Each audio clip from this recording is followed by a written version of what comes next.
बिस्मिल्लाहिर्रहमानिर्रहीम। अस्सलाम वालेकुम। कैसे हैं आप? उम्मीद करती हूँ आप सब लोग ठीक होंगे।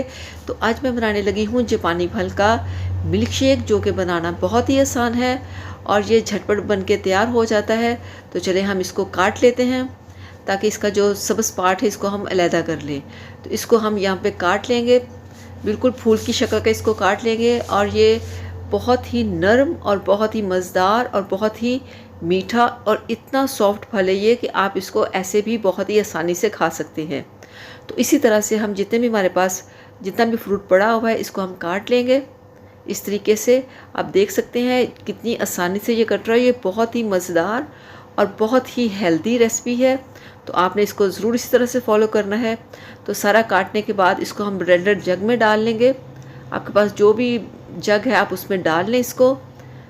इस तरह से मेरे पास तकरीबन 6 से 7 जापानी फल थे जिसको मैंने काट लिया है, वो मैंने ब्लेंडर जग में डाल लिया है। तो इसके साथ ही यहाँ पे इसमें शामिल करूँगी हाफ़ केजी दूध, जिसको मैंने अच्छे से ठंडा कर लिया था। और इसमें चीनी बिल्कुल ऐड नहीं करेंगे क्योंकि ये फल खुद ही बहुत ही मीठा होता है, तो चीनी डालने की बिल्कुल भी ज़रूरत नहीं है। तो यहाँ पे हमने इसको बहुत ही अच्छे से ब्लेंड करना है क्योंकि हमने इसके जो छिलके थे वो रिमूव नहीं किए क्योंकि वो बहुत ही बारीक और बहुत सॉफ्ट होते हैं। तो चले इसको हम चेक करते हैं। तो यहाँ पे आप देख सकते हैं जो हमारा मिल्क शेक है वो बनके बिल्कुल तैयार है। इसमें हल्की सी हम बर्फ़ डाल देंगे ताकि थोड़ा सा ये ठंडा हो जाए। मिक्स करेंगे इस तरह से इसको, और ये बहुत ही स्मूथ, बहुत ही नरम और इतना मज़े का बनता है। तो चलते हैं इसकी फ़ाइनल लुक की तरफ।